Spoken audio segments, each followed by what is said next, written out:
adelantando la fecha debido a que en algunos países tenemos días feriados. Así que vamos a iniciar esta importante reunión que es organizada por la Federación de Radioprotección de América Latina y el Caribe y la Sociedad Argentina de Radioprotección. En esta oportunidad vamos a tener una exposición a cargo de nuestro amigo Abel González, pero antes yo quisiera hacerles un pequeño comentario acerca del Día de la Protección Radiológica, ya que esta es una actividad que ha sido instituida en nuestros países, en América Latina, básicamente, hace 16 años.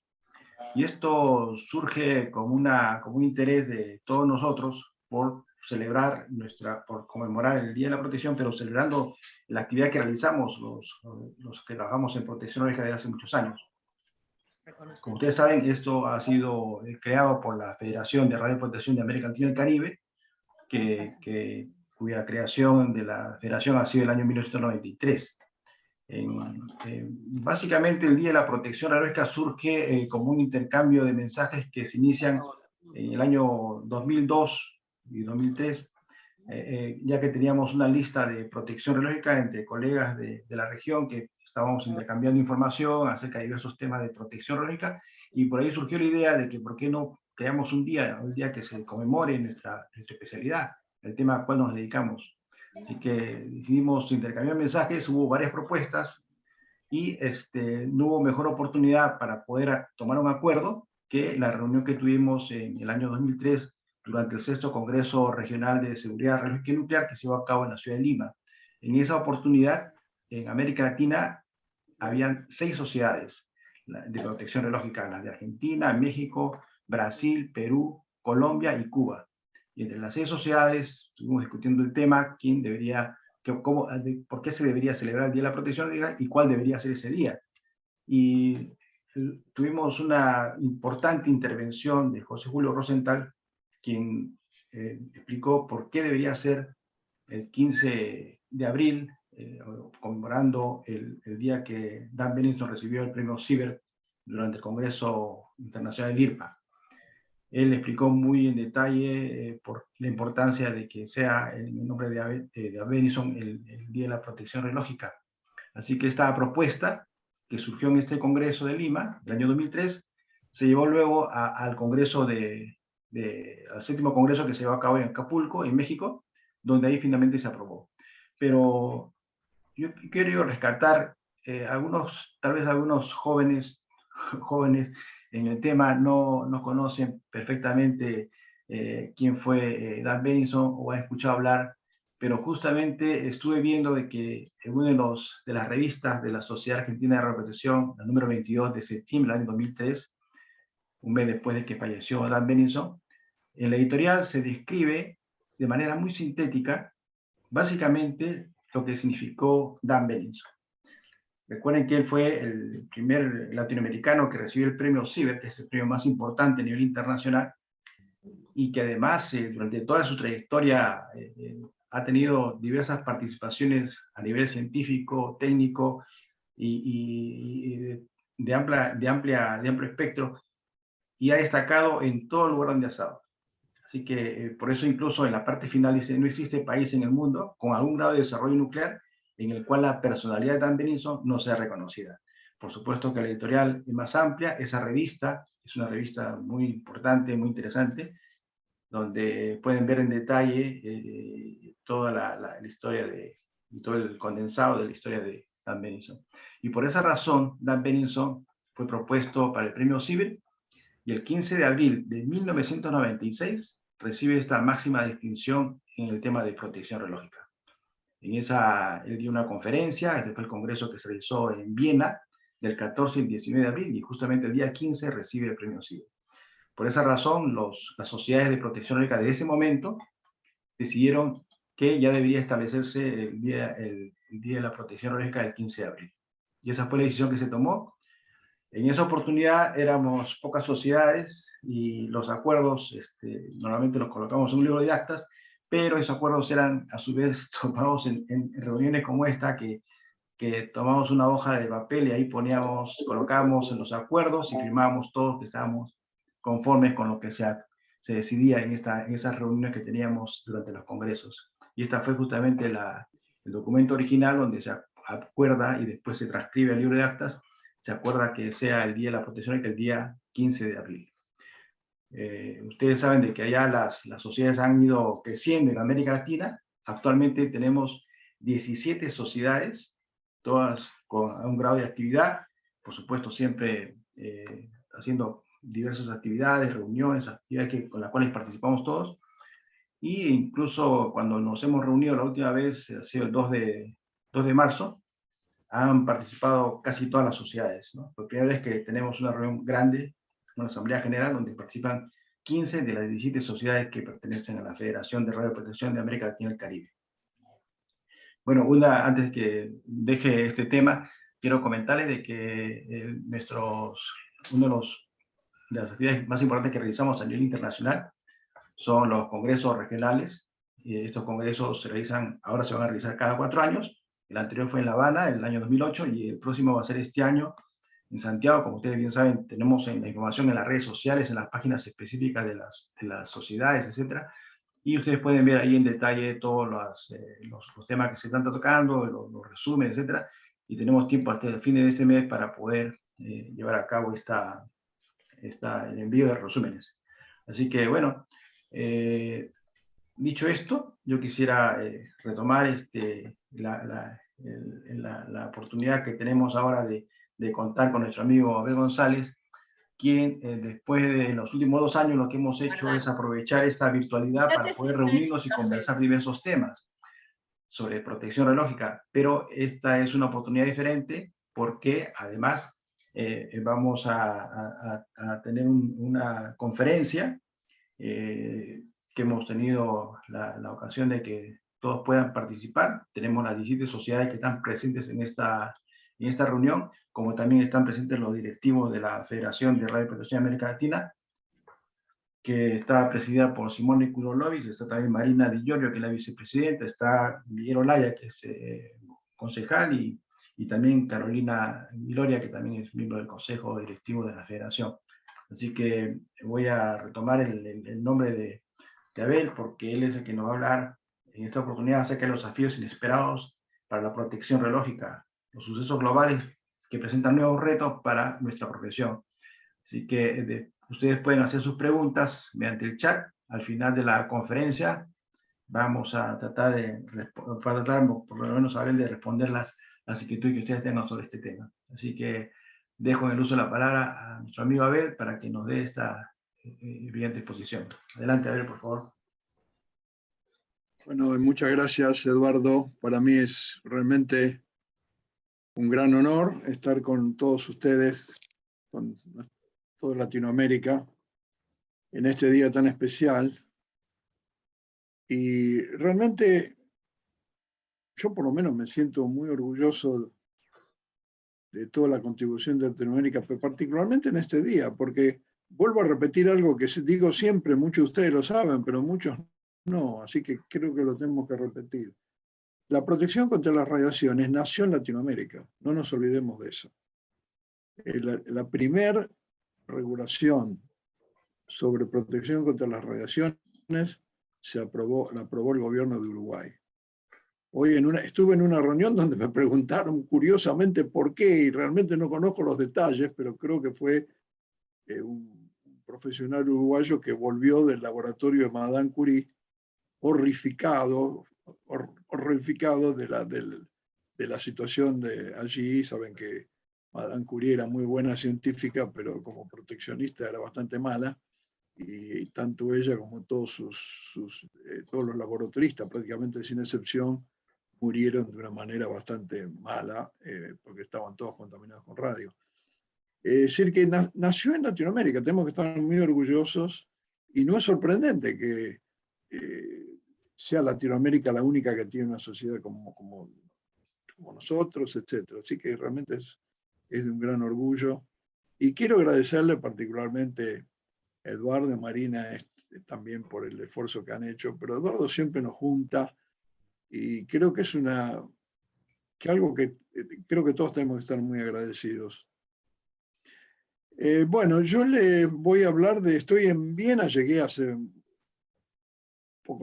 par de días, porque está reunido Ansquear acá con uno de los temas que voy a mencionar en la charla de hoy. Así que acá es bastante tarde y recién me llegó un WhatsApp de Eliana Amaral diciéndome, ¿estás dormido? Bueno, todavía no estoy dormido, no se preocupen, pero realmente es un poquito tarde. Preparé algunos temas, voy a tratar de conectarme y díganme, porque este es el momento clave en estas reuniones, a ver si lo puedo hacer sin ningún problema. Vamos a ver. ¿Están viendo la transparencia? Aún no, aún no. ¿Todavía no? Todavía no. Ajá, porque yo ya la tengo puesta, pero... ¿Lo han puesto abajo en compartir? Sí, sí.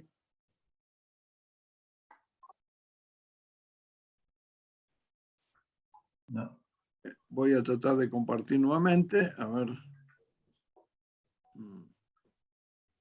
Salimos de acá.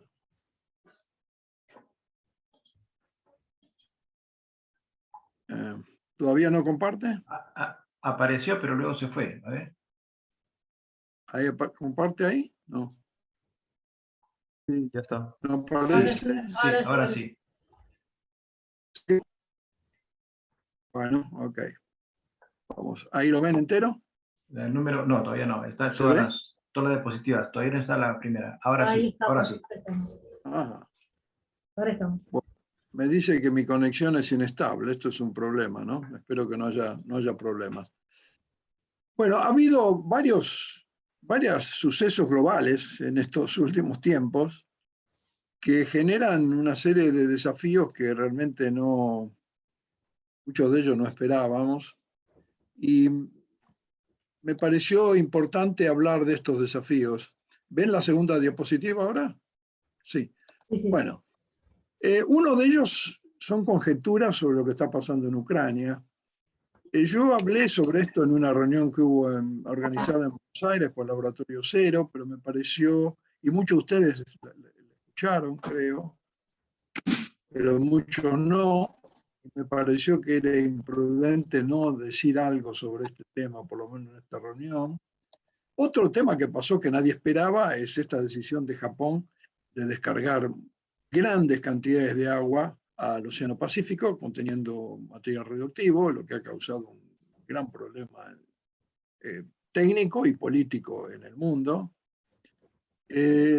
Otro tema que se nos viene son las nuevas tecnologías, ¿no? En todas las áreas, y las preguntas clásicas que son, bueno, ¿y lo que ustedes están hechos hasta ahora aplica estas nuevas tecnologías o no?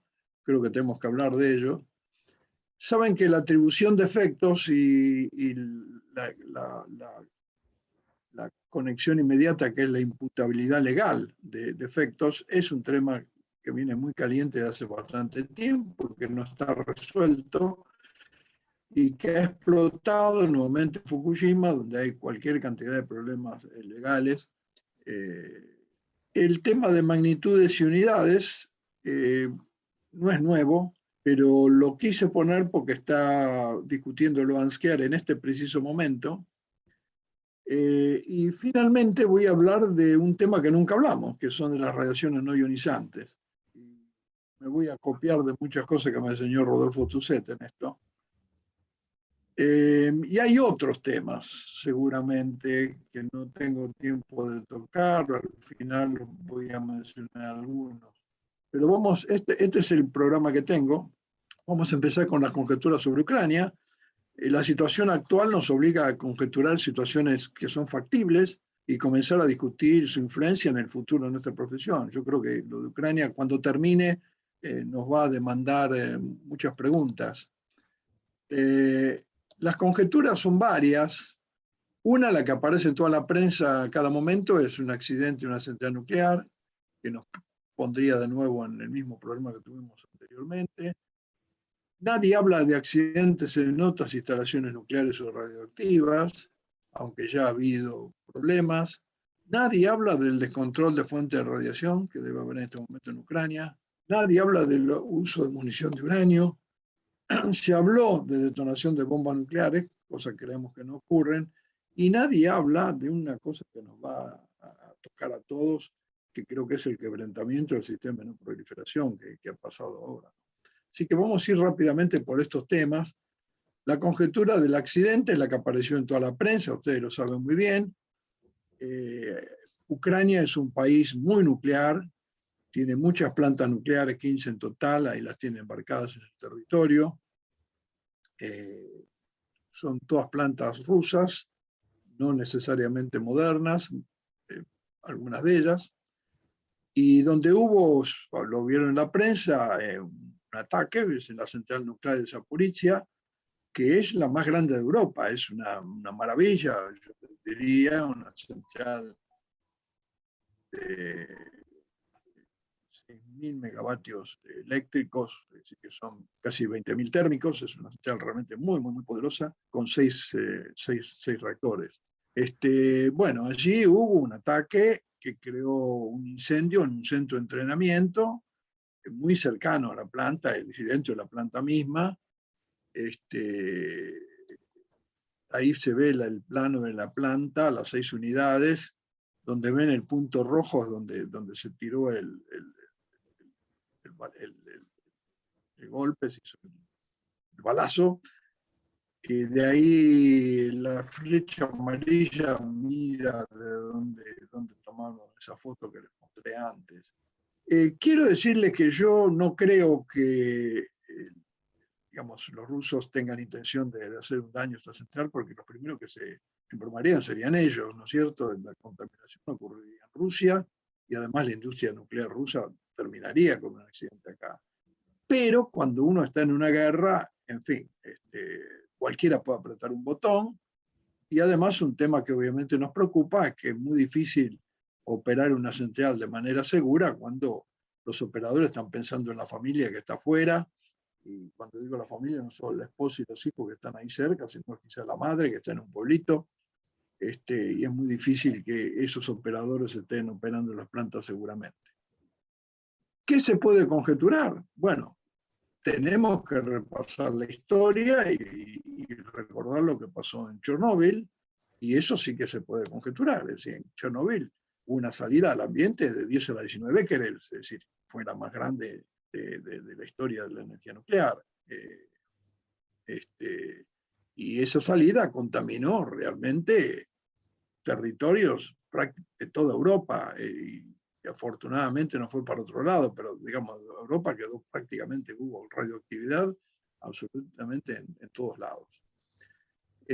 Y las contaminaciones fueron de distancias enormes, la contaminación en la ex Unión Soviética, muy cambiables porque el medio ambiente es así, es decir, la meteorología es muy cambiable, y lugares que se salvaron, como Kiev, por ejemplo, que estaba muy cerca de Chernóbil, está, como ven, muy cerca del punto triple entre Bielorrusia, Ucrania y Rusia.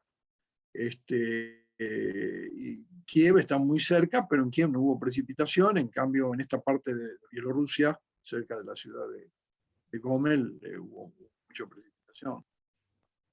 En este momento en Chernóbil hay algo que llaman el sarcófago, que cubre todo, y digamos no hay problemas radiológicos, pero fue tomada por el ejército y nuevamente hay soldados ahí que no saben lo que hacen realmente.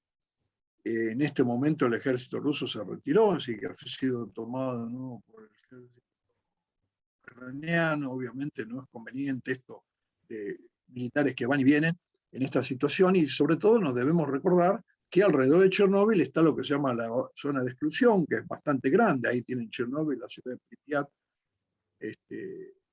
y en esa zona de exclusión, por lo menos se dicen los ucranianos, que los rusos hicieron excavaciones. Allí hay mucho cesio, alguno enterrado a propósito, porque saben que el cesio no se mueve, así que la contaminación del cesio se puso abajo, y eso fueron recomendaciones nuestras en nuestro momento. Pero claro, nadie pensaba que alguien iba a venir un ejército a excavarlo. Eso. Creo que cuando todo esto termine, va a haber mucho trabajo allí internacional, seguramente se va a hacer una revisión de la situación. La conjetura 2 es accidentes en otras instalaciones nucleares o radioactivas. De esto la prensa no ha hablado, Pero ya ha habido un ataque a una facilidad subcrítica, le llaman fuente de neutrones, pero es realmente una facilidad subcrítica, un pequeño reactor subcrítico, que está en Kharkiv, en el Instituto de Física, que es un instituto extraordinario, con gente de primer nivel y con trabajos de primer nivel, que fue bombardeado, y quedó así, ¿no es cierto? Todo lo que ha visto alguna facilidad crítica, por ejemplo, en Constituyente, en Latinoamérica y en varios lados, de este tipo de facilidades, imagínense si reciben algo así, van a estar bastante preocupados.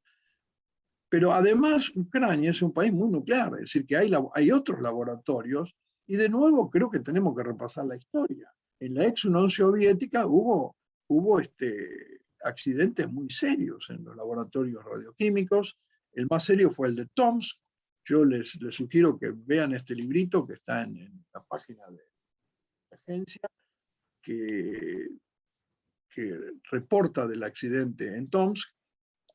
Fue una planta de reprocesamiento que explotó desde adentro, pero podía haber, imagínense lo mismo desde afuera, ¿no es cierto? En una guerra esto puede quedar de afuera, acá fue desde adentro, una explosión química, una gran destrucción y una dispersión desde este sitio que, como decía yo la vez pasada, es el lugar industrial más grande que yo he visto en mi vida, porque el tamaño del centro nuclear de Tomsk, que está al lado de la ciudad de Tomsk, como pueden ver, es igual al de la ciudad de Buenos Aires, es decir, para que tengan idea, es algo impresionante, son kilómetros y kilómetros llenos de facilidades. Bueno, este accidente contaminó, claro, está en el medio de Siberia esto, pero el accidente contaminó parte de Siberia, algunos pueblitos, ahí en Georgievka, por ejemplo.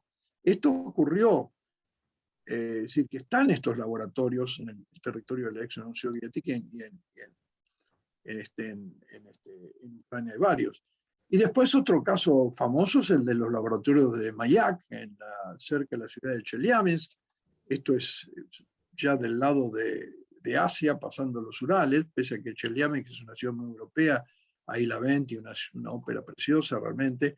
Y bueno, ahí en Chelyabinsk cerca está el sitio de Mayak, que nuevamente es impresionante, ¿no? Tiene 5 o 6 kilómetros de ancho, lleno de instalaciones, y allí hubo varios accidentes. El más conocido es el de Kiftim, le explotó unos tanques con estroncio y contaminó un área muy grande con estroncio, afectando como 200.000 personas. Y además hubo otros accidentes y se tiró muchos residuos a este río, el río Techo, el río de llanura, que si se acercan ahí todavía con un Geiger Müller, el río Müller se va al fondo.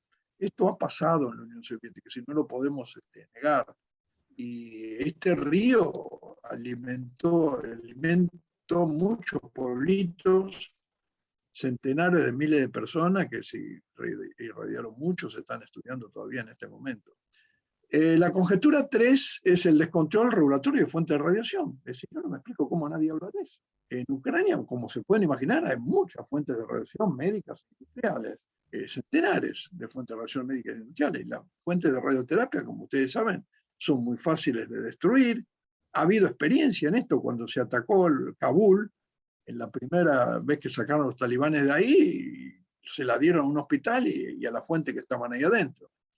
Las fuentes son pequeñas, como ustedes saben, son fuentes pequeñas, son fáciles de romper y de dispersar, y sabemos en Latinoamérica muy bien qué pasa en estos casos, porque tenemos el accidente de Goiânia, es el mejor ejemplo, yo creo que es el mejor ejemplo para ver qué nos puede pasar cuando una fuente se rompe, y cuando tienen en medio de una guerra centenares de fuentes que nadie controla, esto es preocupante, ¿no es cierto? Y todo esto en Goiânia, toda una computación de toda una ciudad, recuerden ustedes, personas muertas, 120.000 contaminados que hubo que medir. Bueno, todo esto fue hecho por una fuentecita que tenía 1.000 y pico de curíes de polvo de cloruro de sodio, de cesio. Bueno, nadie habla de esto, no me explico por qué, pero me imagino que cuando termine la guerra podemos tener sorpresas. Y de nuevo hay que repasar la historia, porque en la Unión Soviética se hicieron fuentes muy poderosas que quedaron abandonadas cuando la Unión Soviética se destruyó. Y esto ha pasado. Las primeras y las más comunes son estas fuentes de estroncio, que fueron unas fuentes que se hicieron para alimentar equipos militares y se pusieron por toda la Unión Soviética. Eran fuentes muy poderosas, hubo hasta de 150.000 curies de estroncio, imagínense, mucho más que lo que salió de estroncio del accidente de Chernóbil, y aparecieron por todos lados. En el río Inguri, que es en Georgia, el río bajó, por suerte, porque estaban haciendo unas reparaciones en un dique, y apareció una fuente de estas, ¿no? Muy poderosas. Y esto pasó en Georgia, en una zona que se separó de Georgia, Abjasia. Un problema muy similar al del Dolban. Es decir, cuando la Unión Soviética se disolvió, aparecieron estas zonas que se separan. Abjasia de Georgia, van a ver otra en Moldova, y en Dolban está pasando esto en Ucrania. Ahí no hay ningún control de nadie, se arman una república que no reconoce a nadie, que reconoce solamente Rusia, que no tiene control de nadie, de internacional, y ahí pasan estas cosas. Ahí aparecieron muchas fuentes en el límite del día, y fuentes muy, muy poderosas. Véanlo está también en la página de la agencia. Y después otra fuente, la de cesio que inventaron los rusos para irradiar granos, montadas en camiones, fuentes de cesio muy poderosas nuevamente. Estos camiones se llamaban Gamma Kolos, como ven, que Gamma, saben lo que es la relación Gamma, y Kolos quiere decir espiga en ruso. Y cuando cae la Unión Soviética, la gente se roba los camiones quedan abandonados, y las fuentes que están ahí las tiran y se llevan los camiones. Así que aparecen estas fuentes por todos lados, son fuentes muy peligrosas. Y por ejemplo, en Moldovia, ¿dónde aparecieron? En esta república separada, Transnistria, que de nuevo es como el Dolban, es un pedazo de Moldovia que no reconoce nadie y que está separado y que sí reconoce Rusia, en fin. Y miren las fuentes, ¿no es cierto? Bueno, la conjetura 4, de la cual tampoco habla la prensa, es del uso de munición de uranio. No lo puedo jurar, pero estoy convencido que están usando munición de uranio, porque desde la guerra del Golfo el tungsteno ha desaparecido de las municiones, se usa uranio empobrecido en la munición y en los blindajes de los tanques. Así que cuando ven esas fotos en los diarios con los tanques destruidos y qué sé yo, piensen que ahí debe haber cualquier cantidad de uranio empobrecido. Como bien saben ustedes, el uranio empobrecido no va a ser un accidente dramático, pero es suficiente si uno se lo pone en el bolsillo para hacer una linda radiodermitis. Esto lo estudiamos, ocurrió en la Primera Guerra del Golfo. Kuwait pidió este estudio, está de nuevo en la página de la web, y ahí pueden ver el estrago que puede hacer este uranio empobrecido. Está en las balas que se utilizan en vez de tungsteno, y los tanques son destruidos realmente y contaminan, porque además el blindaje del tanque es de uranio enriquecido, así que contamina. En Kuwait hubo contaminaciones muy grandes, así que me imagino que allí debe estar pasando lo mismo. No lo sé seguro, es una conjetura, pero me lo puedo imaginar. En Kuwait fueron 3 lugares. Recuerdan que cuando Irak atacó Kuwait, después se retiraron con los tanques y ahí lo agarraron los aliados y los destruyeron en estos 3 lugares, Campo Doha, Al-Mutay y Al-Sadá, y produjo esa contaminación. En Irak se produjo lo mismo, pero no lo pudimos estudiar nosotros. Estas son las zonas de Irak donde ocurrió exactamente.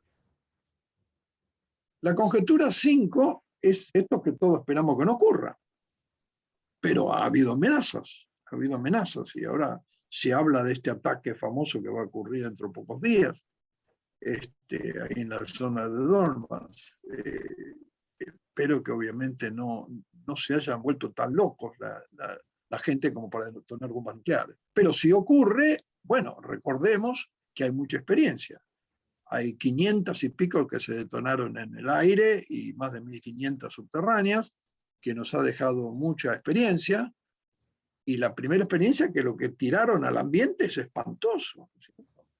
240 hexabéqueres de tritio y cualquier cantidad de todos los nucleidos que ustedes quieran. Vienen, hasta hubo que inventar una nueva unidad para medir esto, ¿no? Sí que hay mucha experiencia y no crean que a nosotros no nos va a tocar, porque les recuerdo, y nosotros el estudio más grande que hicimos fue el de los atolones de Muroró y Fangataufa en el Pacífico. Ahí están los atolones en el Pacífico, bastante lejos de Latinoamérica, ¿no es cierto? Porque están en el medio del Pacífico. Sin embargo, la nube de radioactividad vino a Latinoamérica, llegó a Chile. En Chile, afortunadamente, no contaminó mucho, pero subió los Andes, se enfrió, y los que estábamos del otro lado nos contaminó bastante.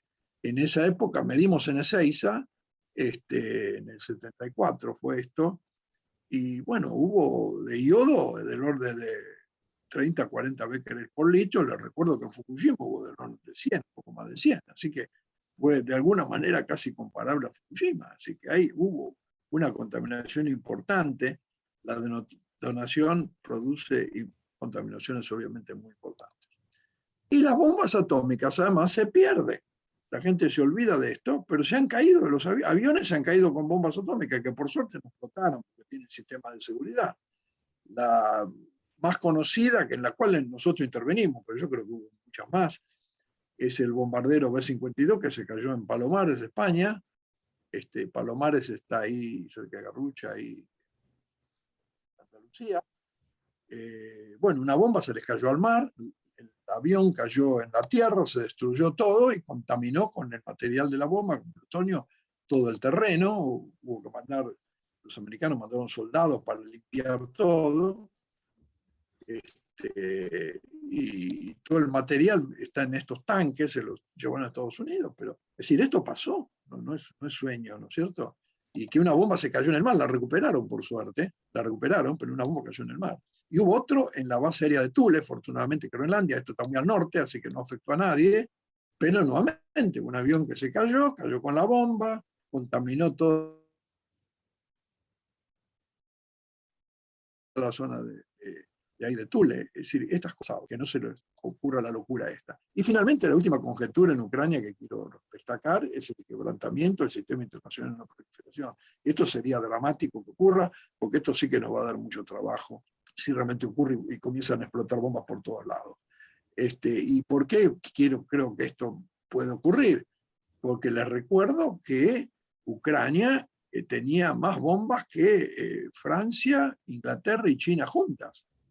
Y la convencieron de desarmarse, sacar todas las bombas nucleares. En el 94 se firmó un protocolo, un papelito, que lo firmaron nada menos que los presidentes de Estados Unidos, de Rusia y de Inglaterra, y se comprometieron, acogiéndose con beneplácito a esta decisión de Ucrania, confirmaron, y parece realmente una cargada esto, ¿no? De respetar la independencia y la soberanía de la frontera existente de Ucrania, de abstenerse de la amenaza del uso de la fuerza, etcétera, etcétera. Esto se escribió y fue firmado por las más altas autoridades. Así que imagínense que muchos países en este momento, países como Japón y como otros, dicen, no, después de lo que pasó, yo quiero tener bombas para protegerme, porque si Ucrania tenía estas bombas, a Ucrania no lo atacaban seguro. Bueno, esto fue el desafío de Ucrania, lo pasé un poco rápido, pero si necesitan más información, por supuesto, me mandan un mail y con todo gusto la comparto con ustedes. Otra cosa que no esperaba nadie es esta decisión del gobierno japonés, muy publicitada, de descargar grandes de agua conteniendo sustancias radioactivas al Océano Pacífico. Fundamentalmente tritio, pero la cantidad de agua a descargar es monstruosa y esto ha generado todo tipo de problemas. El vertido de agua de Fukushima al Pacífico realmente ha generado muchos problemas. Primero, para entender el problema, les recuerdo un poquito de geografía, se acuerden un poco de cómo era la zona de Fukushima.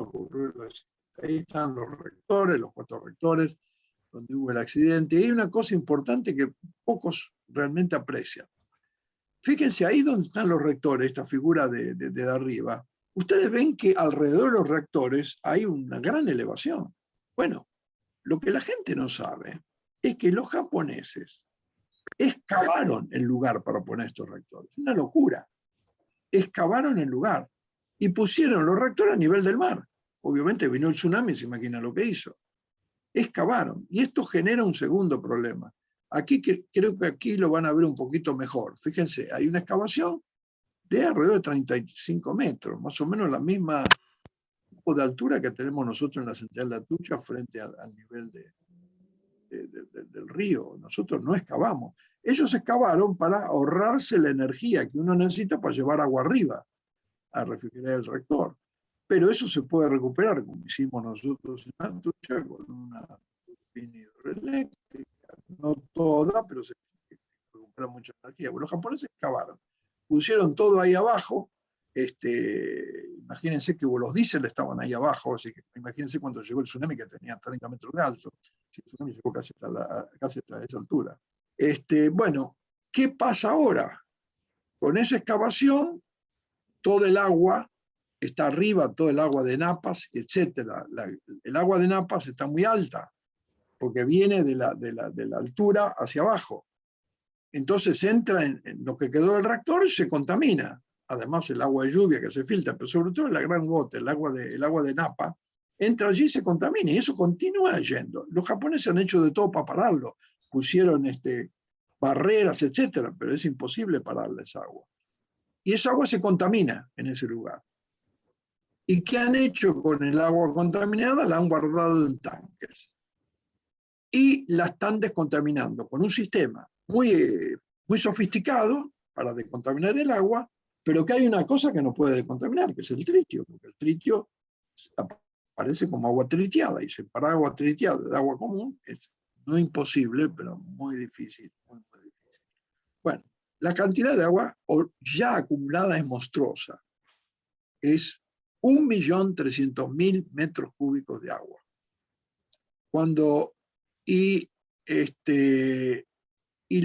Una buena parte está por encima de los estándares regulatorios. Solamente hay unos 300.000 metros cúbicos que están dentro del estándar regulatorio. El resto los pasa. Miren, fíjense los tanques. Los tanques son enormes y hay del orden de 1.000, más de 1.000. Es como si usted estuviera en un barrio de tanques. Se me suena como un barrio de tanques. En vez de edificios, tanques llenos de agua. Y la decisión es que toda esa agua la van a vertir al Pacífico. Bueno, miren acá, otra vista. Y miren los tanques de cerca, ¿no es cierto? Ahí tiene una persona para compararlo. Los tanques son como un gran edificio, cada uno de ellos. Y hay más de 1.000 de estos tanques. Bueno, pueden imaginar la reacción que esto ha causado, ¿no es cierto? En Japón, primero en Japón, una reacción muy negativa, la gente dice, esto es una locura, cómo se batea toda esa agua, pero los japoneses no tienen otra solución, porque el agua sigue llegando, y no tienen más lugar donde ponerla.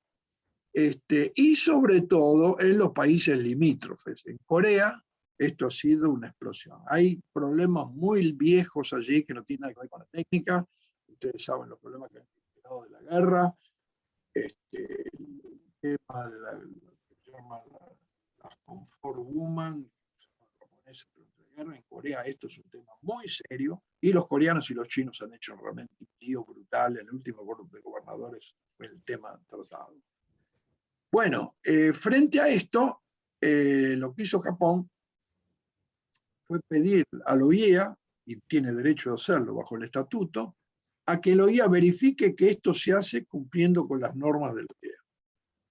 En abril, es decir, que no hace un año aproximadamente, anunció el Japón que iba a tirar esto al agua. Y hace pocos meses requirió, más que solicitó, requirió a la OIEA que verifique que esto se va a hacer en cumplimiento de las normas de seguridad. Y la OIEA no tiene otra alternativa que aceptarlo, porque el estatuto lo prevé. El artículo 3 del estatuto dice que la OIEA, a requerimiento de un Estado, tiene que proveer a la aplicación de las normas. Así que así se ha generado un problema, digamos, que puede resolver el problema, pero que obviamente pone una carga sobre la OIEA muy grande. El OIEA ha formado un grupo de trabajo, del cual afortunadamente yo estoy en él, y cuyo, digamos, es responder a dos preguntas claves, es decir, si los planes del solicitante de la licencia para hacer esto conforma con las normas y si el órgano regulador también hace las cosas de acuerdo a las normas. Eso es lo que estamos haciendo. La reunión ocurrió hace muy pocos días, de alguna manera. Yo vine de Buenos Aires, de Japón, hace una semana, ya ni me acuerdo. Ahí estamos en la primera reunión que se hizo con los japoneses. Bueno, ¿qué esto influye en nuestra profesión en Latinoamérica? Además de que todo este tema de tritio ha entrado en la prensa, lo van a hacer preguntas de todos lados. Una cosa que seguramente va a disparar esto es conocer un poco más de la protección contra el tritio, de la cual sabemos bastante poco. Las naciones, el ANSCEAR hace unos cuantos años, en el 2016, hizo un informe sobre esto, sobre el tritio. Y el ANSCEAR dijo claramente que este tritio, que se emite solamente partículas beta de baja energía, que hay cuestiones que merecen mayor investigación. Se sabe un montón sobre el tritio, pero hay cosas que no se saben. Por ejemplo, la acumulación de tritio en el componente orgánico de alimentos y además del cuerpo humano, es lo que se llama tritio ligado orgánicamente. Realmente lo que se sabe es del tritio como agua. Cuando lo tenemos como agua sabemos que es fácil de sacar, sabemos hacerlo sintética, pero como tritio ligado orgánicamente sabemos bastante menos. Es decir, actualmente, ¿qué hacemos nosotros? Tenemos modelos anatómicos en el cual imaginamos que el tritio está como agua tritiada, distribuido en nuestros órganos y tejidos, de acuerdo al contenido de agua de esos órganos y tejidos. Pero tenemos mucha menos información disponible sobre qué modelo utilizar cuando este tritio está ligado orgánicamente y puede estar ligado a los aminoácidos, algunos de ellos involucrados en la síntesis de ADN y las proteínas. Es decir, de esto realmente sabemos poco. Pero por el otro lado, lo que sabemos es que ha habido un montón de estudios epidemiológicos de trabajadores y de públicos expuestos al tritio, y hasta ahora ningún estudio ha demostrado que haya una mayor frecuencia de cáncer en estas poblaciones expuestas que puedan atribuirse al tritio. Así que tenemos dos extremos acá. Por un lado, hay cosas que no sabemos y tenemos que ser prudentes, pero por el otro lado, hasta ahora nadie ha demostrado que el tritio es realmente dañino. Si no es el caso del radio, por ejemplo, que tenemos cualquier cantidad de información, o mismo del radón en el pulmón. Del tritio no hay un solo estudio que diga, acá hubo gente que se murió, hubo una incidencia más alta de cáncer por el tritio. Es decir, que deben esperar un desarrollo grande de un cuerpo sustantivo de norma de seguridad sobre el tritio que va a ser trigueada por este tema de Japón y que necesitamos hacer de todas maneras. Así que yo creo que esto es un desafío que nuestra profesión va a tener. Otro desafío son las nuevas tecnologías. Algunas son revolucionarias, tales como la producción de energía nuclear por fisión, los nuevos reactores, y como saben hay nuevas prácticas en radiodiagnóstico, en radioterapia, y digamos que todos los días están cambiando. Y lo que pregunta la gente normalmente, no sé si ustedes no se lo han hecho, es, dígame, ¿esta normativa de protección que ustedes tienen es aplicable a estos nuevos desarrollos o no? Tenemos que estar en condiciones de responder a esa pregunta. Y no es fácil de responder. Lo primero que tenemos que recordar, creo que es importante de destacar, es lo que habitualmente se llama norma de seguridad de la OIA. Creo que esto es un error gravísimo. Normas de seguridad de la OIA no son normas de la OIA. Son normas internacionales, de las cuales la OIA es parte, pero son normas que son copatrocinadas por todas las organizaciones internacionales. Esto es importante destacar. Además, son intergubernamentales, porque son aprobadas por los gobiernos. El estatuto prevé que los gobiernos la dan. Hay todo un mecanismo de aprobación, pero las normas son aprobadas por los gobiernos, por nuestros gobiernos. Es decir, que no son normas de la OIA, son normas internacionales e intergubernamentales. Ha habido un problema de traducción en estas normas. y en esto un mea culpa, porque realmente yo por lo menos no me di cuenta por muchos años de esto. En inglés, el estatuto y las normas se llaman estándar. Y fueron traducidos como norma, y no como estándar al castellano, como norm, y no como estándar en francés, que también existe, como normi en ruso, y no como standardí, que también existe en ruso. Los únicos que se dieron cuenta que acá había un problema fueron los chinos. Los chinos la tradujeron como biasung, que quiere decir estándar en chino, y no como la palabra que en chino significa norma. Es decir que parece que los traductores llegaron a la conclusión, y ninguno de nosotros dijo algo en contrario, que estándar y norma son sinónimos. Pero en realidad, acá hay una gran confusión terminológica, porque estándar y norma no son sinónimos, son dos palabras distintas y bastante distintas. Estándar refleja un nivel de logro definido por el estandarte de los romanos. La bandera izada en un poste como modelo militar. De ahí viene el concepto de estándar. Nivel de logro, nivel global de logro. En cambio, la norma viene del latín norma, que era el cuadro que usaban los carpinteros, que todavía hoy lo usan. Es un precepto o regla. Los carpinteros lo usaban para que la madera calzara aquí, con esto. Cortaban acá y la madera calzara. La norma es un precepto, una regla. No es solamente un gran nivel de attainment. Sí que no son sinónimos.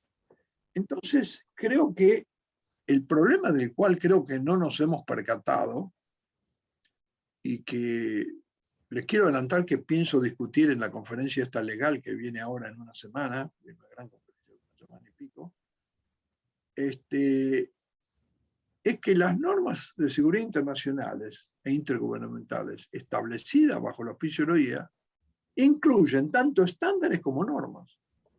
Son una mezcla de dos cosas.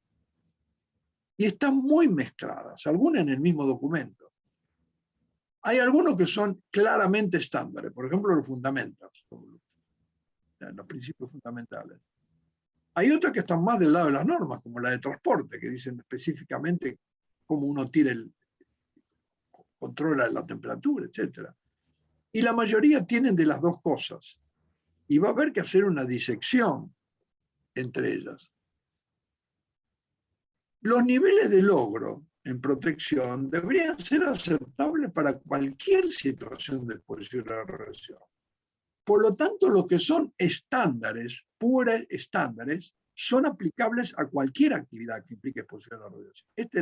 En cambio, las prescripciones y las reglas de protección tienen que adaptarse a situaciones específicas. Y por lo tanto, las normas de protección, lo que hoy estándares que son normas, deben ser específicas a la situación que implica una exposición a la radiación.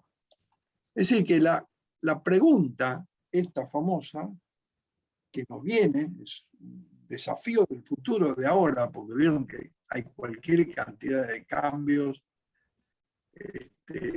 Marina sabe, tuvimos una reunión la semana pasada donde empiezan a aparecer los microreactores, es decir, hay realmente cambios notables en la tecnología. Estas preguntas nos las van a hacer. Yo creo que la respuesta es: los estándares de seguridad se aplican a cualquier nuevo desarrollo que a cualquier nuevo. Pero en cambio las normas de seguridad no. Y creo que tenemos la obligación profesional de empezar a separar estas dos cosas. Y esto va a ser un gran trabajo. No va a ser fácil porque hemos mezclado las dos cosas, por lo menos internacionalmente. Y creo que la mayoría de los países tenemos un poco esta mezcla. El mejor ejemplo de estándares en el sistema actual es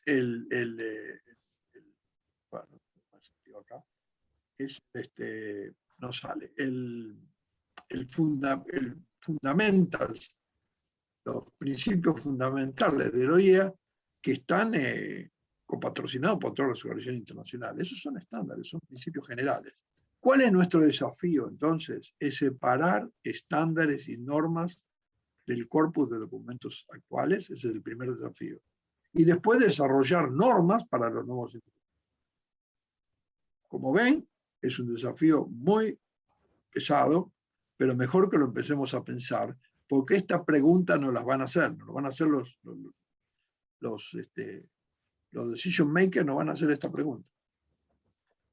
El desafío 4 no es nuevo, hemos hablado muchas veces de esto, de la atribución de efectos. El problema es que está irresoluto a nivel regulatorio. No hemos logrado introducir a nivel regulatorio una discusión sobre la atribución de efectos a situaciones de exposición de baja dosis de radiación. Tenemos los elementos para hacerlo, pero no ha ocurrido. Yo he hecho mucho esfuerzo porque esto ocurra internacionalmente y no arranca el asunto. ¿Por qué hay una confusión sobre este famoso LNT? El Linear Non-Threshold de los ingleses. Miren, tratemos de evitar acrónimos. Lamentablemente, los anglosajones, sobre todo los americanos, les encantan los acrónimos, pero los acrónimos son complicados, no se traducen y tratan de simplificar, y las simplificaciones generalmente generan problemas. LNT, el Linear Non-Threshold, se usa por lo menos en 3 diferentes connotaciones. Una para los radiobiólogos. ¿Qué es el LNT para los radiobiólogos? Es una teoría biológica, no demostrada, pero una teoría, en fin, que a baja dosis de radiación, un incremento de dosis produciría un incremento directamente proporcional en la probabilidad de contraer cáncer o efectos hereditarios atribuidos a la radiación. Van a tener 2 teams de biólogos, uno bastante mayoritario que dice esto es correcto, esta es mi teoría subjetiva y yo la apoyo, y un grupo más chico que dice no, esto es incorrecto. Este grupo más chico está creciendo, les quiero aclarar. Esto es una forma de la cual se habla del LNT. Es distinto para los epidemiólogos. ¿Qué es para los epidemiólogos el LNT? Es una conjetura epidemiológica. Que la incidencia de efectos por unidad de dosis que han observado a dosis alta, es decir, donde hay una epidemia realmente, como en Hiroshima, hay una epidemia, hay evidencia epidemiológica, es igual en dosis bajas, donde no hay una epidemia, no hay ninguna evidencia epidemiológica. Pero se conjetura que es lo mismo. Y finalmente, ¿qué piensan los radioproteccionistas de LNT? Pues un radioproteccionista es un modelo. Un modelo es un enfoque práctico para la gestión de protección que considera que la protección por dosis adicionales es independiente del nivel, o sea, debe ser independiente del nivel de dosis acumulada. Entre otros motivos, para evitar discriminación laboral por edad. Esto empezó por eso. Porque si la relación fuera de este tipo, no lineal, al principio, delta dosis produce un dado delta riesgo y necesitamos protección para ese delta riesgo, y con el tiempo, en la misma delta dosis produce un delta riesgo distinto. Es decir, necesitamos una protección distinta, porque a igual delta dosis tenemos distintos niveles de prioridad asociados. Bueno, si esto ocurre, va a haber discriminación, porque a medida que un trabajador aumenta en edad, el empleador se lo quiere sacar de encima, porque le tiene que dar más protección. Cuando discutimos esto con la Organización Internacional del Trabajo, se imagina lo que vamos a negociar. No, el problema de no discriminación laboral con la edad es una cosa que los trabajadores ya ganaron hace 50 años, no lo vamos a discutir con ustedes. Es decir, que los LNT son cosas totalmente distintas y las hemos mezclado todas y tratamos de resolver el problema. Creo que lo resolvimos en el documento OnScale 2012, lo mencioné a ustedes muchas veces esto, y allí la curva de probabilidad de efectos que OnScale ha publicado varias veces simplificadamente, donde se ve como con la dosis aumenta la probabilidad y se hace asintótica a dosis muy alta, al 100%. esta curva permite discriminar la observación de efectos. Lo que Anskier dice es que en altas dosis los efectos son clínicamente observables en personas, que en dosis medianas no son clínicamente observables en personas, pero son estadísticamente observables en poblaciones, en cohortes de poblaciones. Por eso necesitamos un epidemiólogo. Y que en baja dosis no son observables, ni clínicamente ni estadísticamente. Son plausibles. Hay una conjetura biológica que nos dice puede ser que ocurra. Y tengo que decidir si hago protección o no para ello. Una cosa importante que Anskier nos dice que tenemos que tener en cuenta es la diferencia entre probabilidades basadas en frecuencias y probabilidades basadas en juicios, las subjetivas. Estas probabilidades solo son iguales en el sentido que cumplen con el teorema de Bayes, pero conceptualmente son muy distintas. La primera tienen datos, la segunda es una idea. Y esto no tiene que ver con que la probabilidad sea baja o alta. Uno puede tener una probabilidad muy baja y ser frecuentística. Por ejemplo, la probabilidad que nos mate un rayo es muy, muy baja. Pero es frecuentista. Hay toda una frecuencia todos los años de gente bien constante que se muere por rayos. Y en cambio hay probabilidades, algunas bastante más altas, que son subjetivas, que no tenemos datos y decimos, bueno, esto más o menos creemos por esto, por aquello, que la probabilidad es tanto. Bueno, en este gráfico, las probabilidades altas, las de dosis altas, son frecuentísticas, pero las bajas son subjetivas.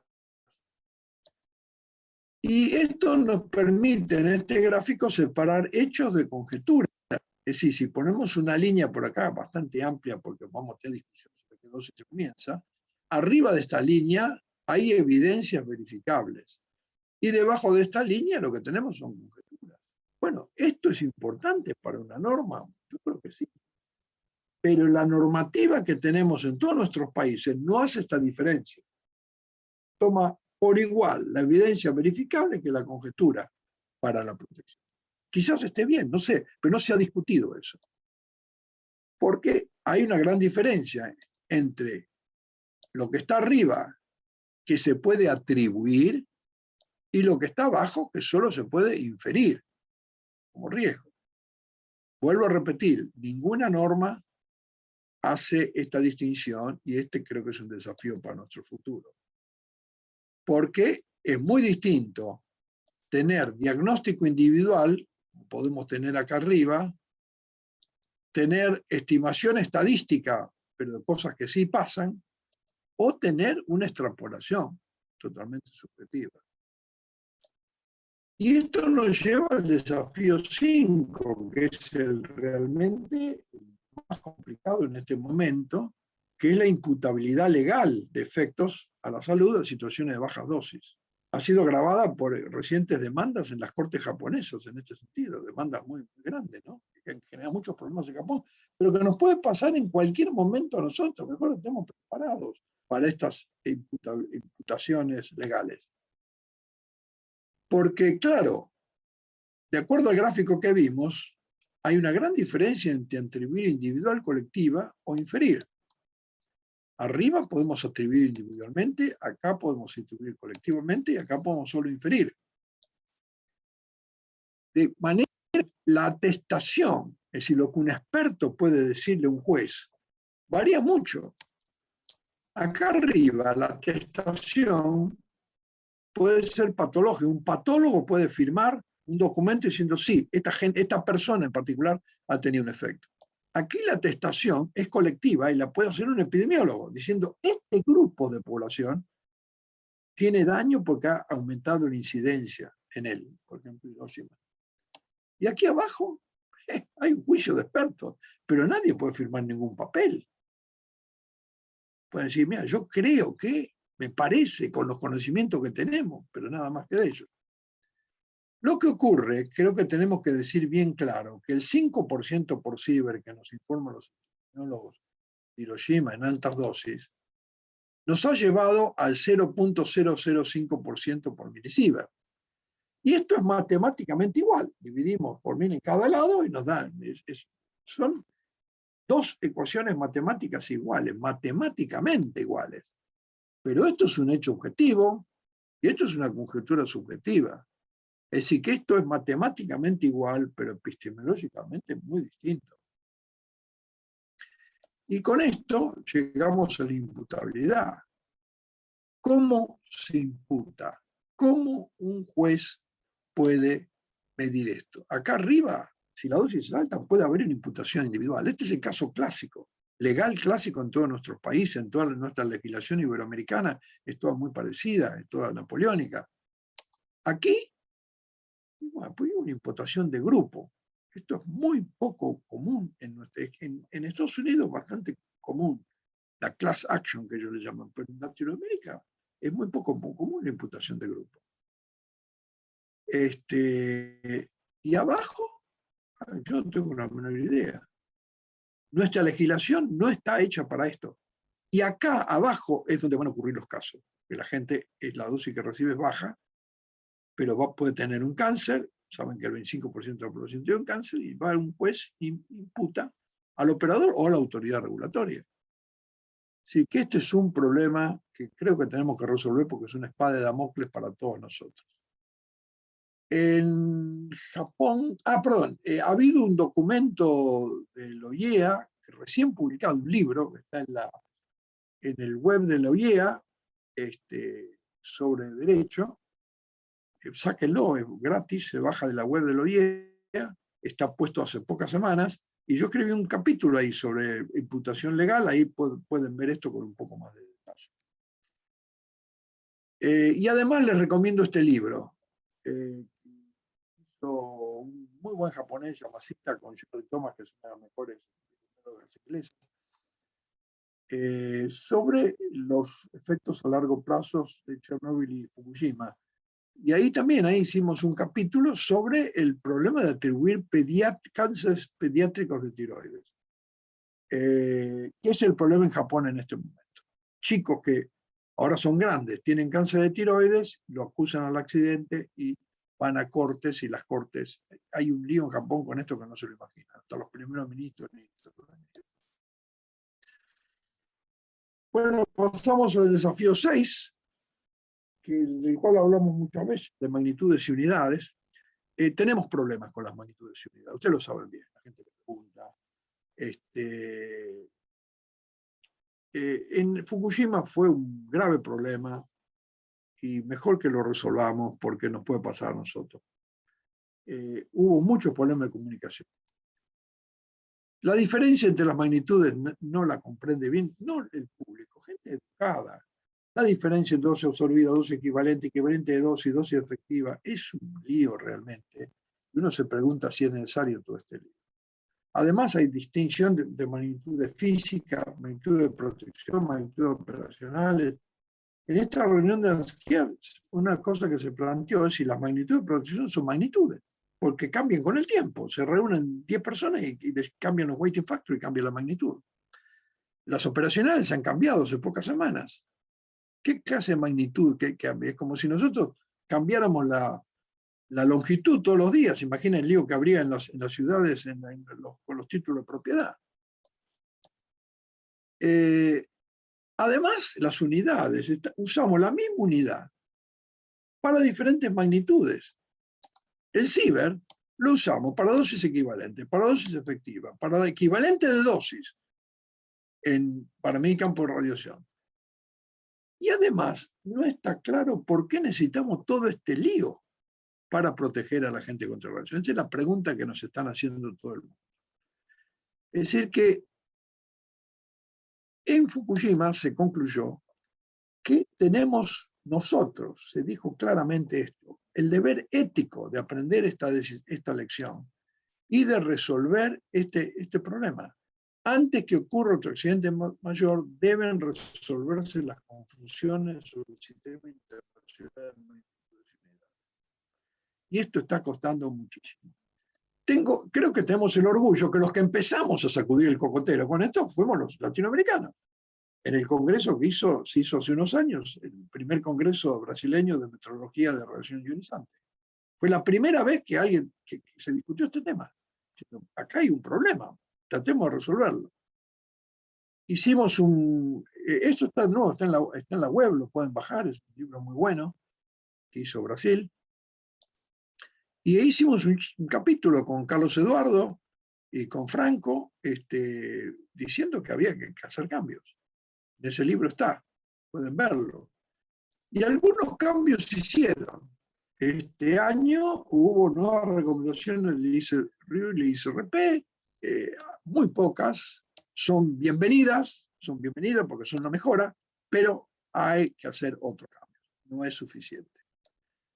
Hay un problema epistemológico fundamental, preguntarse, ¿tenemos que usar la misma magnitud de unidad sin ninguna otra condición para calcular efectos atribuibles e inferir riesgos conjeturales? Este es uno de los problemas que tenemos.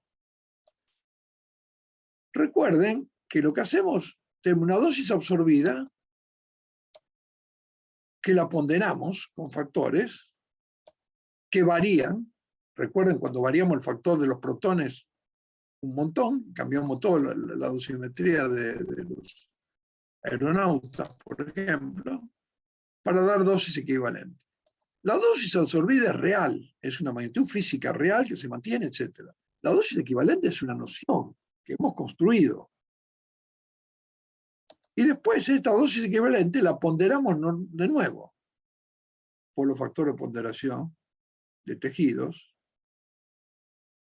Si esto era una noción, la dosis efectiva termina siendo una conjetura, porque estamos conjeturando que en bajas dosis hay esos riesgos. Como dice este gráfico, los Becquerels y los Gray son una realidad. Y estos puntos, los Sieverts, son una conjetura. Y mejor que lo reconozcamos eso. Esto genera estas dudas epistemológicas. La primera, como le dije, tenemos que usar las mismas magnitudes y unidades para cuantificar efectos fácticos atribuibles a individuos, efectos fácticos de cohortes, riesgos conjeturales. No lo hemos discutido. Quizás la conclusión sea sí, porque no tenemos otra alternativa.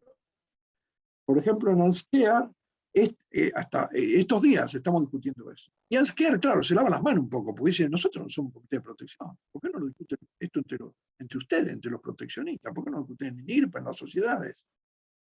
Pero Anskear ha usado magnitud de protección, y ahí viene el problema. Y Anskear, una cosa que dice es, lamentablemente, no tenemos otra alternativa porque ustedes, los proteccionistas, las usan. Los países las registran y nos informan a nosotros con esos datos, no con otros. Es decir, que la información que recibe es sobre estas magnitudes y unidades, y por eso las usa. Es decir, que hay un círculo vicioso cerrado aquí, ¿no es cierto? Y la pregunta es si es correcto utilizar estas magnitudes y unidades para estas tres situaciones legales tan distintas. Y acá se conecta esto con el tema de imputabilidad. Porque el juez va a decir, y bueno, pero ustedes midieron, a mí me informan que hubo tantos ciber, y son ciber iguales, arriba, abajo, cuando sabemos lo que pasa, cuando no sabemos lo que pasa, son los mismos ciber. Esta es nuestra situación en este momento. Hay otro problema, que mezclamos magnitudes intensivas y magnitudes extensivas. Y esto no sucede en otras áreas de la física. La magnitud intensiva, como ustedes saben, son áreas que su valor no depende de la sustancia. Por ejemplo, la temperatura es una magnitud intensiva. Y la dosis es una magnitud intensiva. Las extensivas, al revés, es donde esto depende de la sustancia, por ejemplo, la energía, una magnitud extensiva. Y la dosis colectiva es una magnitud extensiva, no intensiva.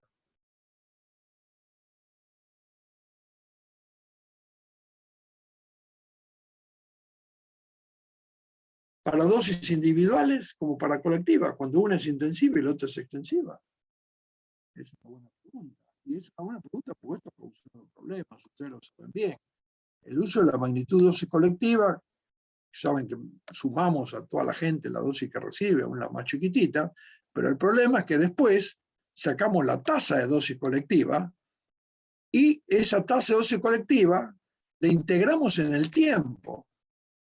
para hacer una integral a la cual le llamamos dosis colectiva. Entonces ya ahí las incertezas se amplían a niveles insospechados y usamos el mismo criterio para ambas cosas.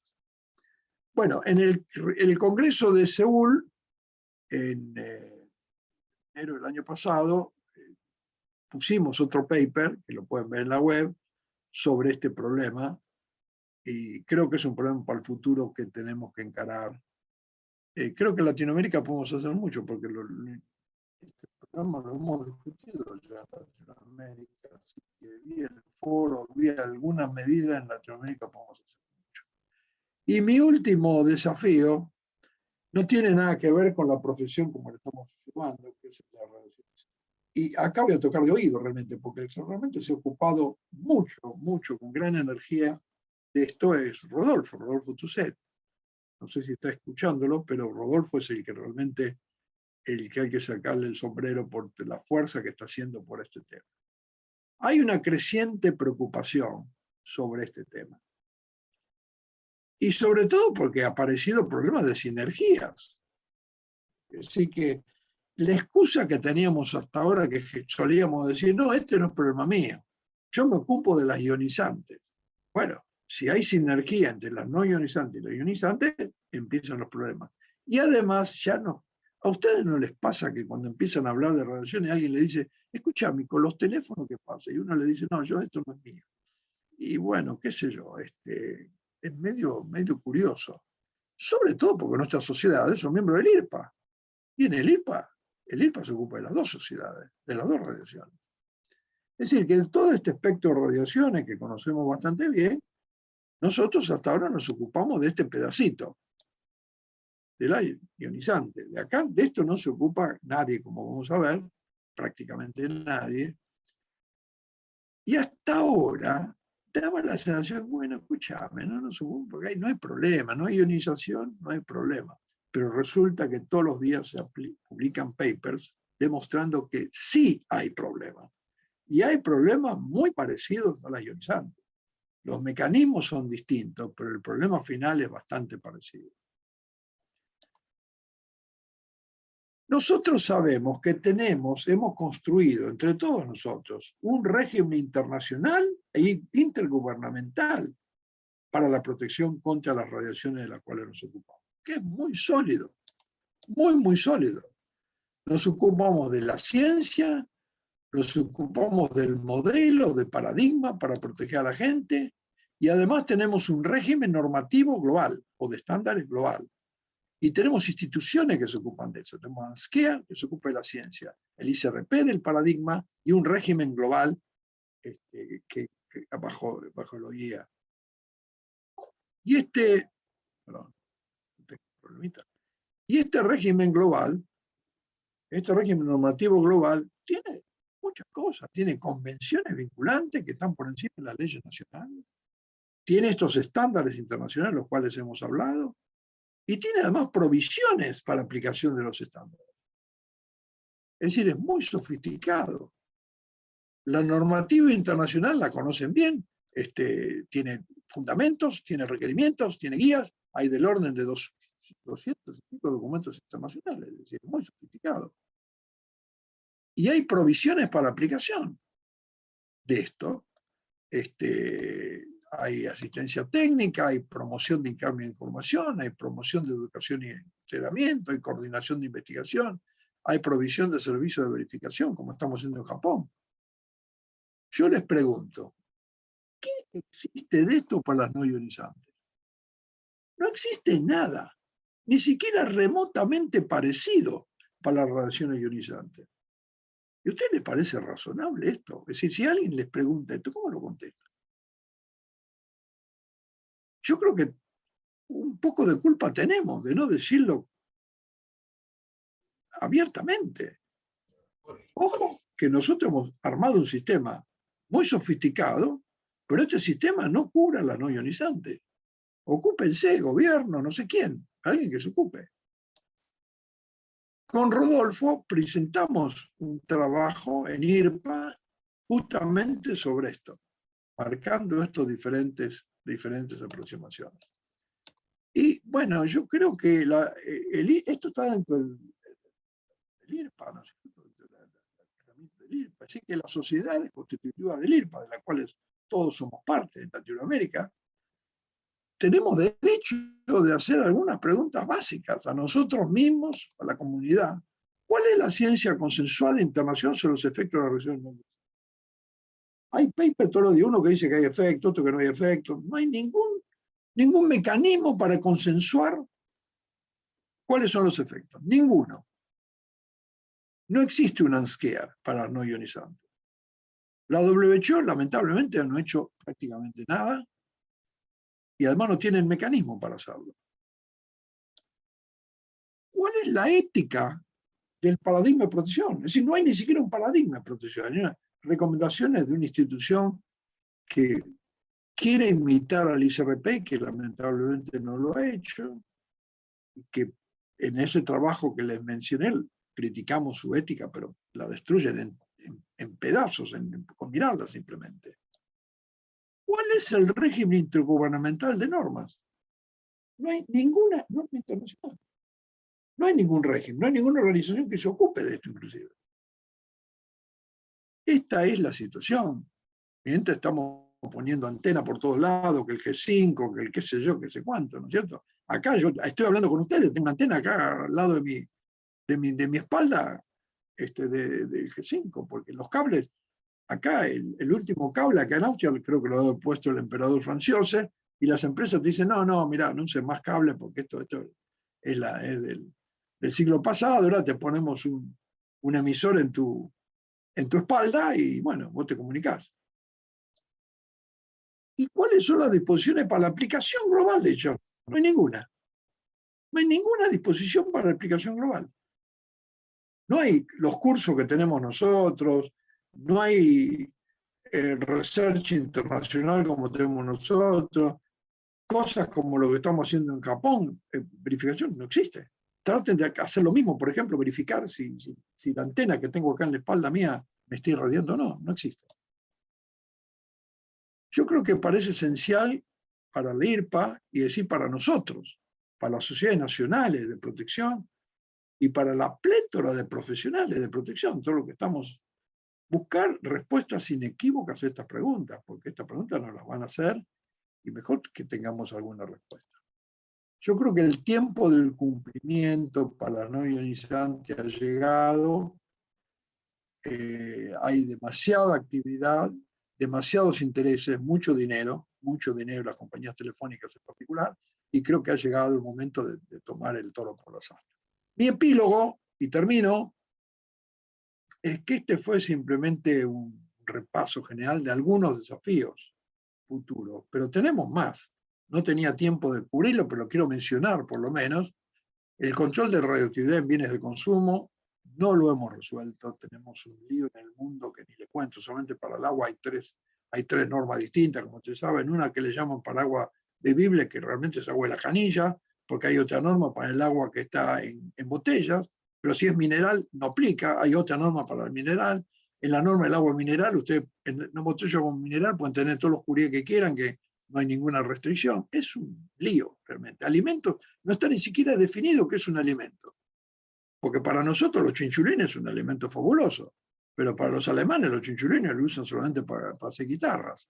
Es decir que realmente estamos muy mal en esto y nuestros países, todos los países latinoamericanos, ¿qué es lo que producen fundamentalmente por el mundo?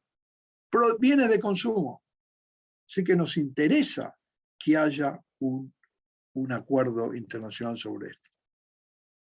De esto Marina puede hablar mucho más que yo, pero creemos que el monitoraje de las dosis adventicias en radioterapia es una necesidad ética, por lo menos, porque la radioterapia ha crecido muchísimo, la gente se cura y han recibido dosis adventicias muy altas y nadie lo está ni siquiera monitorando, no sabemos ni cuántos son. Y bueno, esto lo hemos tocado ya con ustedes muchas veces, la protección contra la exposición natural, el tema de NORMS, no hay acuerdo ni siquiera si nos tenemos que ocupar de por ejemplo, de la radiación natural de los aeronautas, que las azafatas y pilotos, que como ustedes saben, son los que más irradian, se irradian más que la gente de plantas nucleares. Y el uso adecuado de los conceptos de riesgo y de probabilidad. Hablamos un poco de esto, pero creo que estamos usando este concepto mucho y creo que en el futuro tenemos que aclararlo. Estos son algunos desafíos más, en algún otro momento los podemos tocar con ustedes si ustedes quieren, y por ahora lo que podemos decir es que no podemos predecir el futuro, pero por lo menos podemos crearlo. Si le empujemos con esto para resolución de estos problemas. Y acá los dejo, gracias por la atención, tienen todos mis datos ahí, las copias que necesiten de los informes que he mencionado, de los datos que he dado, con todo gusto me mandan un mail y esto lo asocio con ustedes. Infinitas gracias a todos por la oportunidad que me han dado. Bueno, Abel, muchísimas gracias por tu presentación, excelente. Han habido preguntas interesantes. Yo quisiera dejar incluso la palabra a nuestra amiga Marina Di Giorgio. Ella es presidenta de la Sociedad Argentina de Reproducción y vicepresidenta de la FRAC, para que continúe con esta parte del programa. Gracias, Eduardo. Bueno, agradecerle profundamente a Abel su excelente conferencia y disposición para todos nosotros, que ha despertado muchas preguntas, muchas dudas, muchas curiosidades, pero para ponerlas en relación con los temas que trataste, me gustaría empezar por una pregunta de Jennifer, que dice que las consultas y la falta de cultura de cultura para la seguridad podría ser un riesgo para accidentes radiactivos. Y que también esto se concatena con que si un mal diseño, sin un recinto de contención dentro de lo que es una central nuclear de potencia, y sumado a los errores de operadores, podría ser un detonante para la producción de un accidente en una planta nuclear. Bueno, con respecto a la primera, miren, en el único lugar del mundo que yo he visto que se ha hecho un esfuerzo en serio, no bla, bla, bla, bla, sobre el tema de ampliar la cultura, el entendimiento de la gente, es en Latinoamérica. Y hubo problemas. Fue en Chile. Chile fue el único país que yo conozco, puede haber otro, pero el único que yo conozco, que hizo un esfuerzo muy serio de empezar en la escuela primaria, que es la única manera de transmitir esto. Lo demás, esas reuniones con los, ¿cómo le llaman? Los stakeholders, todo eso es muy lindo para la prensa. Eso no cambia. Empezar en la escuela primaria. Chile lo hizo ese esfuerzo. Y se interrumpió porque es complicado, porque necesita continuidad. En nuestros países la continuidad es difícil. Pero creo que podríamos, en la reunión de Santiago, Eduardo, quizás este sería un problema yo me gustaría que algún compañero de Chile nos diga cómo anduvo. Eso fue hace varios años, lo hizo Muñoz, por qué paró, pero fue muy exitoso al principio. Yo recuerdo que fue muy exitoso. Lo demás, el aumento ese de juntar a 4 tipos que lo único que quieren es estar en un meeting, ¿no es cierto?, para hablar de cultura, eso no resuelve nada. El cambio de cultura empieza en la escuela primaria. Ahí empieza el cambio de cultura. La segunda pregunta, con respecto a la planta, miren, a mí lo que más me preocupa, realmente, ojalá no me equivoque, no me preocupa tanto el problema de las plantas en Ucrania, porque quiero creer que los rusos saben que un accidente los va a afectar a ellos fundamentalmente, y además los rusos de Rosatom, que estuvieron ahí cuando el ejército tomó la planta, conocen más que los ucranianos inclusive de esa planta. Quiero creer eso, pero si hay una preocupación que me queda, es que ustedes saben que las instalaciones nucleares, por mejor que sean, dependen de la seguridad de operación. La seguridad de operación está hecha por operadores que son muy capaces, que son licenciados, etc. Pero ustedes pónganse en la piel de un operador en este momento en una planta ucraniana. El tipo está operando. ¿Ustedes creen que está pensando realmente en la operación? Está pensando en su familia, en que la mujer se fue a Polonia con el hijo y a él lo dejaron, que la madre está en un pueblito de Morondanga y no saben si está vivo o no, pues no se puede comunicar. Esa es su preocupación. Y este es un problema serio. Esto pasó en Fukushima. Esto pasó en Fukushima. No fue una guerra en Fukushima, pero el terremoto rompió todas las comunicaciones, tiró abajo casas por todos lados. Y después el tsunami mató, les recuerdo que mató 30.000 personas. Los operadores de Fukushima no estaban preocupados por lo que le estaba pasando al reactor, estaban preocupados por sus familias. No se podían comunicar. Bueno, esto sí yo creo que es serio. Esto es serio. Las fuerzas se han retirado de esta central, así que creo que la situación en esa central se está normalizando. Y las otras centrales, por suerte, están en el en el oeste, muy en el oeste, ya cerca de Polonia, y hasta ahora por lo menos ahí no ha pasado nada.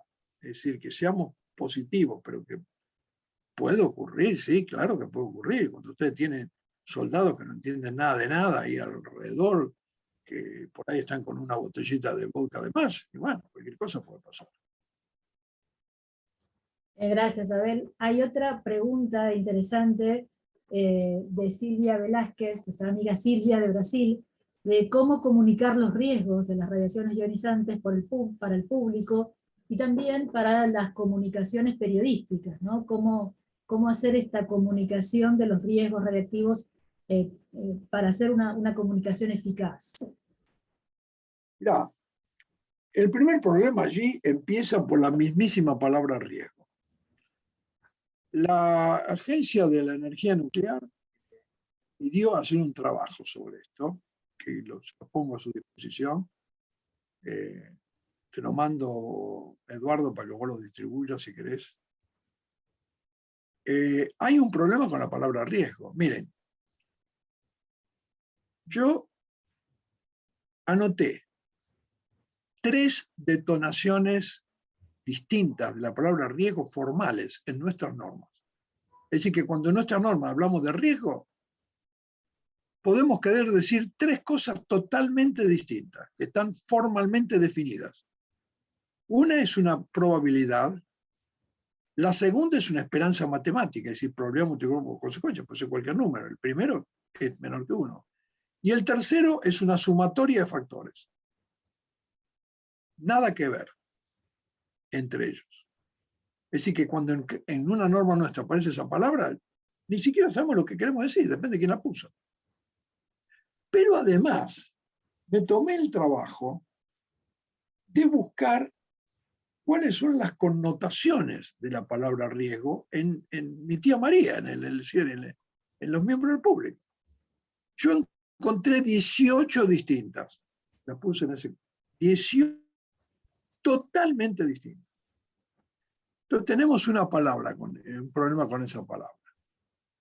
Sobre todo en el idioma inglés, porque ni siquiera saben de dónde viene. No, no es de acá.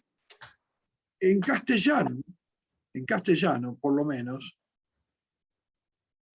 tenemos el origen de esa palabra. Mucha gente no lo conoce esto. El origen es la palabra risco, que todavía existe en castellano. No sé si en portugués, pero en castellano existe, que el risco es la roca que está por debajo del agua y que no la vemos. Eso es un risco. Los romanos tenían esa palabra, obviamente, en latín. Y la usaban mucho porque se le hundían los barcos. Todavía hoy, ¿se acuerdan el italiano que se fue con un transatlántico a saludar a la novia? Y que hundió un transatlántico porque se llevó por delante un risco. Eso es lo que le pasó. Y eso ocurrió hace bastante poco. Todavía hoy se hunden los barcos ahí por los riscos en esa costa. Y los romanos estaban muy preocupados porque se les unía. Entonces mandaban los barcos en distintas direcciones y probaban la dirección. Y de ahí vino el problema, la interrelación entre probabilidad y riesgo y risco. Los holandeses, que son rápidos para estas cosas, cuando armaron el sistema de seguros, tomaron estos 2 conceptos. Y de ahí arrancó todo hasta que en estos últimos años se ha divertido de manera enorme. Y cuando hablamos de esto no sabemos ni de lo que hablamos. Así que, ¿cómo vamos a comunicar, mi querida Silvia, a mi tía María esto, si no nos podemos comunicar ni entre nosotros? Si entre nosotros decimos la palabra riesgo y queremos decir todas cosas totalmente distintas. Es decir, que tenemos que recular un poco, irnos para atrás y decir, mira, para comunicarnos con mi tía María, lo primero que tenemos que hacer es tratar de buscar un idioma común entre nosotros. Y creo que en el caso de riesgo lo mejor va a ser usarlo de la palabra. Y referirnos a términos matemáticos precisos como la probabilidad, sea frecuentística o sea subjetiva. Me parece, pero no sé, pero creo que antes de ir a mi tía María, primero tratemos de resolver este problema entre nosotros. Con todo gusto les mando ese paper, es bastante detallado, donde habla de la historia de esto y los problemas que hay. Y lamentablemente no prendió a hacer algo. Pero te lo paso, Eduardo, y te pido por favor que lo distribuyas de alguna manera. Vos para eso sos un... Sí. Abel, para ir cerrando el ciclo de preguntas, voy a resumir algunas de Jennifer, que comenta que la legislación está relacionada con la afectación de ecosistemas por materiales radiactivos y consulta si hay una normativa aplicable a las nuevas tecnologías. Creo que esa es una de las, es bastante clave y es un poco un punto que vos destacaste en tu charla, ¿no es cierto? Las nuevas normativas y la normativa referida a las nuevas tecnologías, perdón. Claro, es decir, creo que ahí tenemos que hacer un gran trabajo y reconocer en primer lugar que hemos hecho una mezcolanza entre estándares y normas. Esto es lo primero que creo que hay que reconocerlo. Y después tratar de separarlo. Y empezar a trabajar en la normativa de normas tecnologías, que no solo los estándares tienen que ser comunes, pero las normas. Y bueno, depende, por ejemplo, para aquellos que quieran trabajar en fusión, obviamente que el tritio va a ser el único problema más serio de fusión. Es decir, por eso le mencioné lo del tritio. El problema es las no ionizantes en fusión, ni les cuento.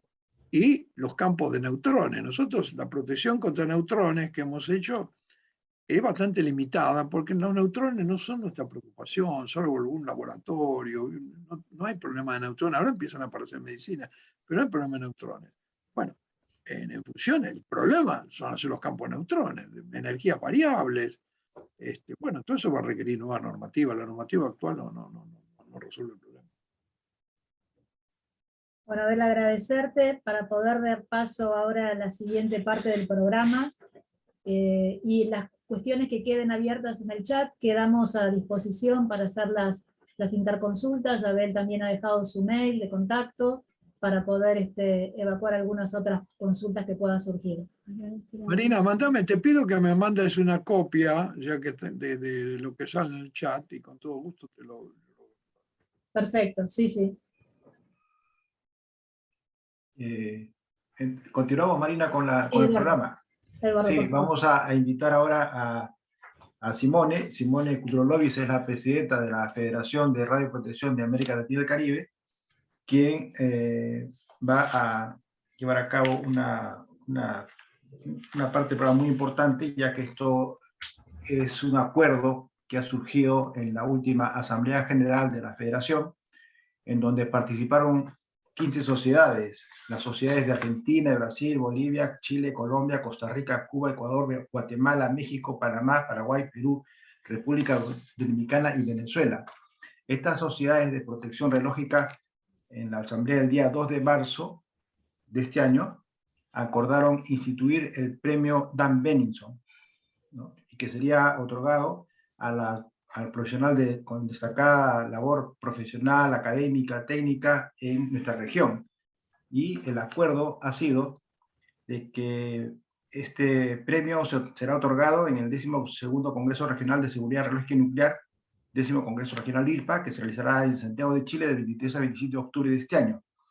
Y este premio, si ustedes pueden darse cuenta quién es el profesional en este momento en América Latina de mayor relevancia, de mayor importancia por sus características técnicas, cualidades académicas, profesionales, personales, destaca indudablemente por todas estas condiciones, es nuestro amigo Abel. Y por esa razón dejo a Simone para que continúe con esta parte del programa. Muchas gracias. Esto es una trampa, ¿eh? Esto es una trampa, nadie me dijo nada de esto.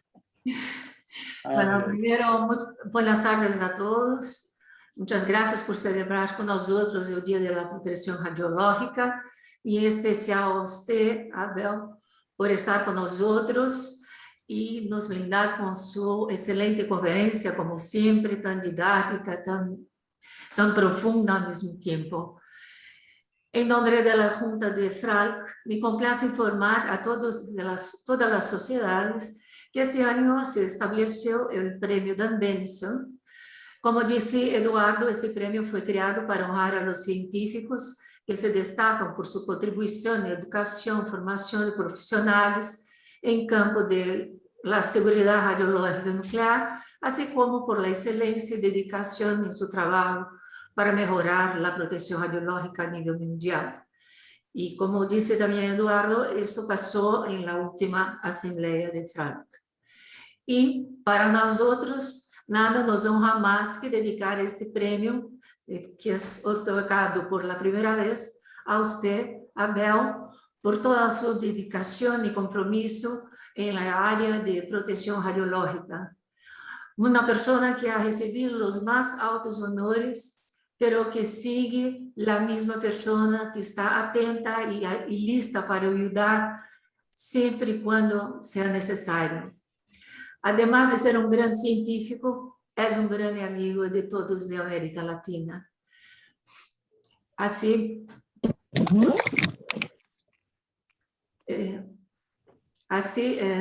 América Latina quiere agradecer todo lo que has hecho por la región.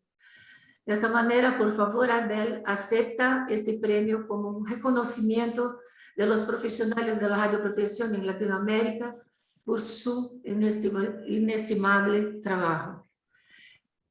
Ya comentaba Medina que hoy estamos haciendo de manera virtual, pero en Congreso Regional de IRPA, en Chile, en octubre de 2022, vamos a tener una ceremonia y la entrega física del premio.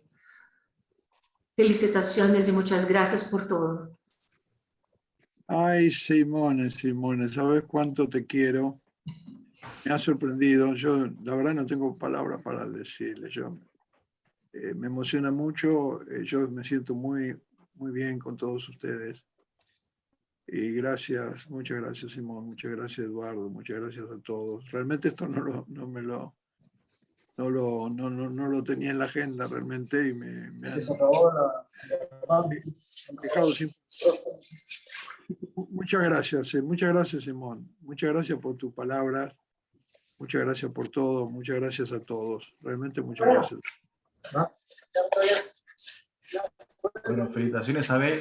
Bueno, yo creo que es un merecido reconocimiento de todos los colegas de toda América Latina, que no ha habido ninguna discusión, ningún punto en contra, todo al contrario, muchos reconocimientos por tu indudable apoyo a nuestra región y por la protección radiológica, sobre todo en esta fecha tan importante que vamos a celebrar el día 15. Así que a todos ustedes, gracias por participar, gracias a todos que han estado en esta reunión y esperemos seguir celebrando los siguientes años y nos veremos en octubre entregando este premio a nuestro amigo Abel. Muchas gracias a todos. Gracias, Abel. Hola. Muchas gracias a todos. Entonces podemos, si te parece, Eduardo, si te parece, Simone, hacer una foto grupal para recordar este día. Sí, con mucho gusto, sí. Y feliz día de la protección radiológica a todos. Muchas felicidades para todos. Felicidades para todos, infinitas gracias por... Pueden poner el video para podernos ver todos. Estaremos enviando a todos los participantes certificado de participación en esta conferencia y también el link para que puedan tener el video y volver a rememorar estas palabras de Abel. ¿Tienen todos han puesto su video para poder tomar la foto? Todavía faltan algunos. Ahí está.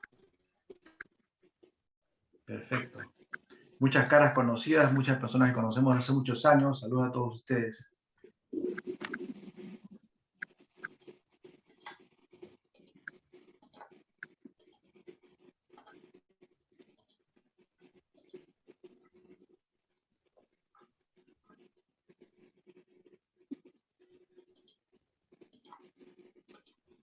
Bien, yo tengo ya algunas fotos.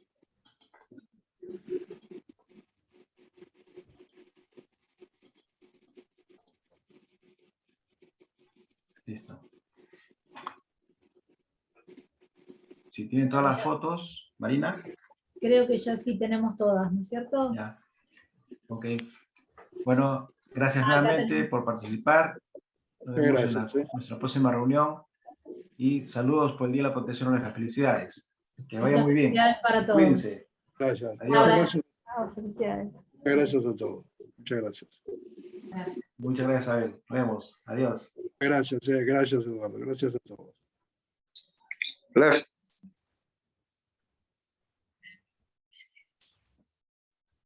Felicitaciones, Abel. Felicidades, colegas de Protección Radiológica de América Latina y el Caribe, por el Día de la Radioprotección. Gracias, Ana. Gracias. Muchas gracias.